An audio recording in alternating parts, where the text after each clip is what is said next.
Now we have what some are reading as a suggestion that somebody knock off Obama. Well, both we could. Well, you know, I want to rattle off a couple of the things that insiders say she just simply didn't know. There were real problems with basic civics, government structures, municipal, state, and federal government responsibilities. She didn't know the nations involved in the North American Free Trade Agreement, we're told. Those, of course, being the U.S., Canada, and Mexico. NAFTA, a major campaign issue, that would have been something of a deficit.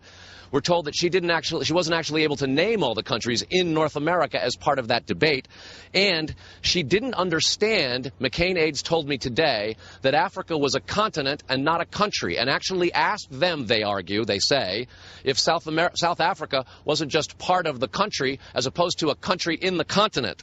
They go on to say that she didn't understand the idea of American exceptionalism, a classic principle of Wilsonian doctrine that says that the United States is exceptional in the world and has therefore a very special role in leading the globe. Yeah, all of these things caused great doubts. Okay, so her frame of reference in history and geography and current events was weak, according to your sources. And so but she can be tutored. I mean, a woman's not a stupid woman. That's right. It's always about being yourself and not being ashamed of being different or thinking different. I try and take everyone's ideals, common morals, flip them around, make people look at them differently, question them, so that you're not always taking things for granted. All right, noble. But why the bizarre get-up? I mean, why the eye? Why the nail polish? Why the Satan stuff? You're a minister in the Church of Satan, right? No, not necessarily. That was something earlier.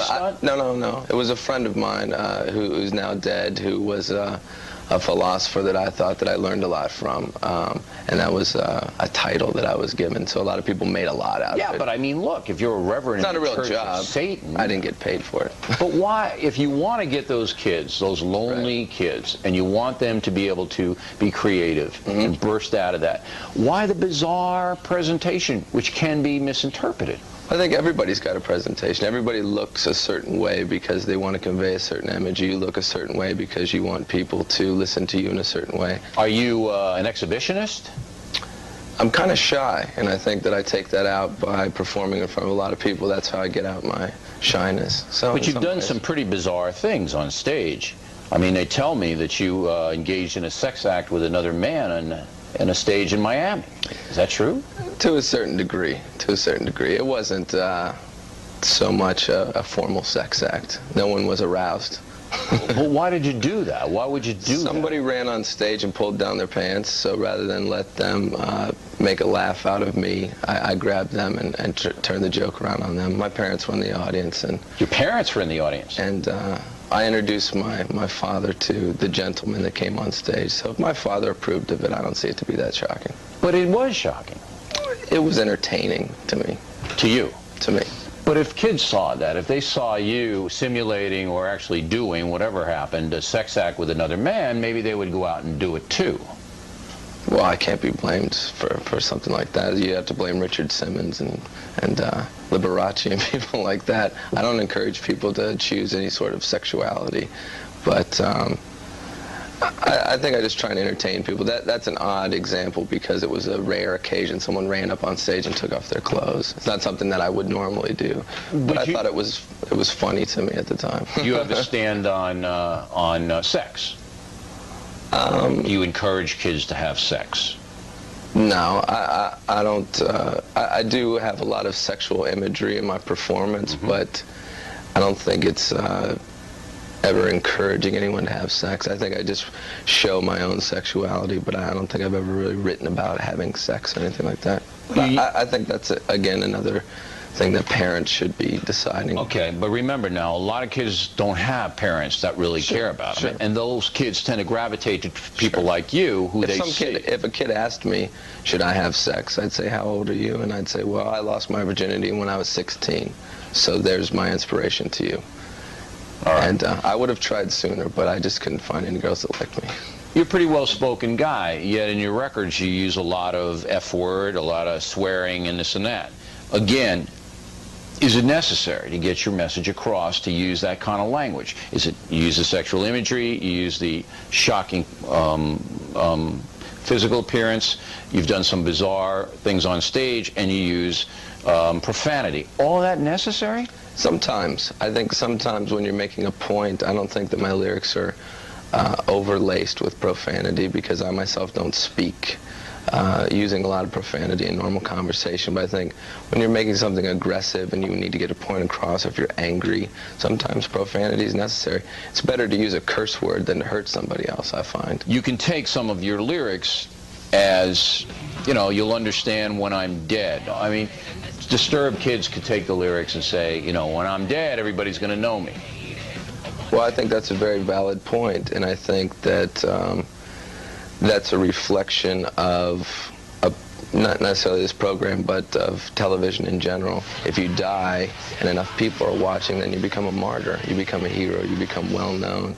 So when you have things like Columbine and you have these kids that are angry and they have something to say, no one's listening, the media sends a message that if you do something loud enough and it gets our attention, then you will be famous for it. Those kids ended up on the cover of Time magazine. The media gave them exactly what they wanted, and that's why I never did any interviews when that happened, when I was getting blamed for it, because I felt that I would be contributing to what I found to be reprehensible. I don't think in recent days we can find too many of those politicians. That's why we got to stop looking at, stop taking from the barrel and start picking from the tree. Who's your favorite founder? You know, well, all of them, because they came collectively together with so much Bullcrap. diverse, Who's your favorite? so much diverse opinion and so much diversity in terms of belief, but collectively they came together to form this union. No, and they were led by, of course, George Washington. So he's got to rise to the top. Washington was the consummate statesman. He served, he returned power to the people. He didn't want to be a king. He returned power to the people. Then he went back to Mount Vernon. He went back to his farm. He was almost reluctant to serve as president, too. And that's who you need to find to serve in government, in a bureaucracy, those who you know will serve for the right reasons, because they're reluctant to get out there and seek a limelight and seek power. They're doing it for the people. That was George Washington. Okay, so today is the National Day of Prayer, and yet this Mr. Fox guy is calling it a National Day of Reason. What's going on there? Well, I'm not sure. I mean, he comes from North Carolina, which has the 7th highest church attendance. Clearly, he's not running for re-election since he's up for transportation secretary. But, you know, G.K. Chesterton said that the doctrine of original sin is the only one in which we have 3,500 years of empirical evidence to back up. Clearly, we need faith as a component, and it's just silly for us to say otherwise. You know, the age of Enlightenment and reason gave way to moral relativism. And moral relativism is what led us all the way down the dark path to the Holocaust. And I just got back from Jerusalem, where I saw Yad Vashem, which is the Holocaust museum there, where there was thousands and thousands of shoes of little children who died in that. 1.5 million. Dark periods of history is what we arrive at when we leave God out of the equation. What's troubling to some, though, is that they would, you know, take the National Day of Prayer and then essentially co-opting it by saying, okay, it's also a National Day of Reason. It looks like they're just trying to get some publicity to get us talking about it. Well, and they succeeded. Here we are. But what a great opportunity to talk about the difference. You know, John Adams said that our Constitution depended on a moral and religious people. By contrast, Mao said that morality arrives at the muzzle of a gun. We must have faith in God in order to arrive at the very things they want to do. They want to contend for their beliefs, and I support that. Welcome to the argument. We think our ideas are better. Because what are the two questions that trouble all of us, John? Are we alone, and where did we come from? So when you find out more about the history of the moon, you learn more about where we all came from. And this is, every rock tells a story, as we say. Does it go, you know, anywhere close to the climate change debate that's underway here on Earth? I mean, you know, if the moon had erupting volcanoes a few years ago, well, a few million years ago, however you want to put it, you know, it's not like we've been up there burning fossil fuels. No, volcanoes are not connected to the burning of fossil fuels. No, but... So when you say to yourself, well, I'm going to ignore all the evidence of climate change, you're saying, I'm going to ignore the best ideas anybody's ever had. That's science. And so this is quite troubling to those of us on our side of it. And why aren't they erupting now? Well, the moon cooled off. That's a great question. That's a fabulous question. The moon is quite a bit smaller than the Earth, and so it cools off faster. A cupcake cools off faster than a big cake. A small rock cools off faster than a big rock. It has less heat. And then can I just tell you, if you want to get into mathematics and algebra, things that are smaller have more area for how much they would weigh or how much mass they have than things that are big. It takes a lot more oomph to fill up a big balloon than a little balloon. And this is the stretching of the surface. So anyway, the moon is a lot smaller, and so it cooled off faster. And this is all science. This is all true. And the great thing about science, what we're so charmed about science, is it's true for all of us. You can run the test, I can run the test, and we try to get the same results. And if we don't, then we find out why. Anyway, these guys are excited. There's a lunar reconnaissance orbiter, took these fabulous pictures of this Compton Belkovich region that has this radioactive material around it that no one really had a good explanation for until recently, and then we have just theories. No one's really sure. The great thing, too, is that exactly what happened. You are judicially challenged, and you're one of the stooges of the left that will always be there to excuse away criminal behavior. You suffer from Bob Beckelitis, which is an incurable, fatal condition of liberalism that has caused people like Eric Holder to be the consul for President Barack Hussein Obama. Sign the petition, Tamara, to call for the resignation of the chief law enforcement officer of this nation because he lied under oath when he criminalized journalism, and you know he did it, but you refuse to do what's right. But I really hope that when you speak to a judge, you don't point your finger in the person's face the entire time by making your point. Are you a judge? Your finger does not. Whose finger's in my face right now? Mine, because I'm telling you to shut up. But anyway. Wait, you shut up. Know your role and shut your mouth. My role as a woman. Yeah. Well, let's face it, Tamara. He is a stooge man for the radical leftists, and he's lying. What is your obsession with stooges? Aren't stooges like little elves? I'm sitting next to you. I'm sitting next to you, and you're a liberal stooge and an excuse monger for the Obama administration.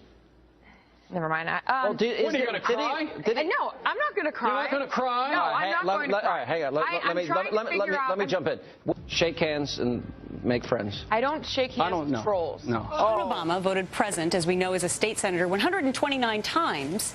What does that say about the way he's chosen to govern the United States of America?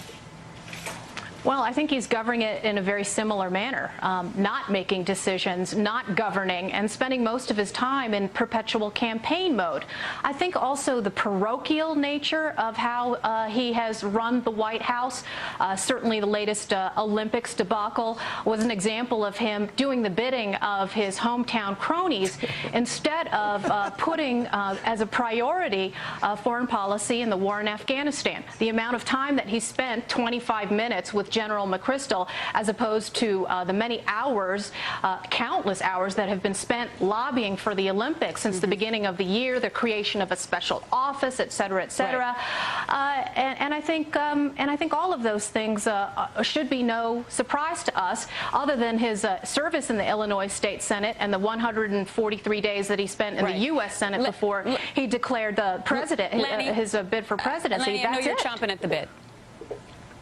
Well, I listened to Michelle at a whole bunch of time in the last segment making fun of the Congressional Budget Office when she was taking it seriously when they scored the House bill as adding to the deficit. Now she doesn't take it seriously that the Senate bill reduces the deficit. So the double standard, again, if he hadn't gone to the Copenhagen, the way with every other major head of state, Tony Blair went, every other major head of state was there. If he hadn't gone, the double standard that Michelle applies would be to say he should have gone. So this is a very partisan perspective. I respect Michelle. I like Michelle, but she's very partisan.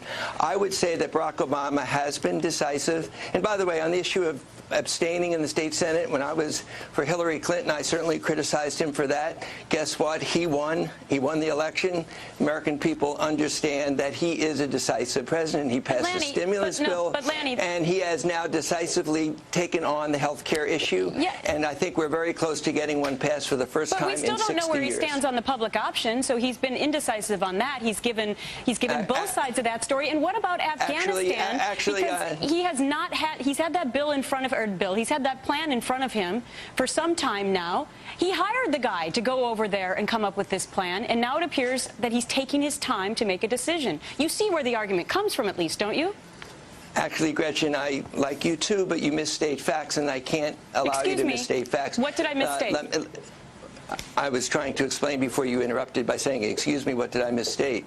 He specifically, in front of Congress, endorsed the public option. Go read the speech. That's what you misstated. And secondly, he had on his desk... He has said on other occasions that he does not necessarily, that it wouldn't have to be the integral part of the plan. I just told you what he told Congress publicly, and you have not corrected my statement. You misstated the facts. Secondly, on Afghanistan, he received a recommendation from General McChrystal about 4 weeks ago. He called together Republicans and Democrats. He's consulting everyone. If he weren't consulting Republicans and Democrats, you and Michelle, in a non-fair and balanced presentation, would be criticizing him for not taking his time on this very important decision. Lanny, I pride myself on being fair and balanced, so thank you very much for throwing me to the wolves. Michelle, getting the final word here. Now, I want to settle this debate right now. Has President Obama been clear on whether or not he supports the public option when it comes to health care reform? Well, he's been clear in supporting single payer in front of his left-wing constituencies, and then waffling on it, in public in his joint addresses to Congress, where Joe Wilson is far closer to the truth than Barack Obama on many of the lies that he's told about the health care policy. Guys, and read one the last speech point, on television. Lanny, on double read the speech. I gotta go. Thanks very much, Michelle. Let's get the record straight on this fair and balanced network. Right Thank you.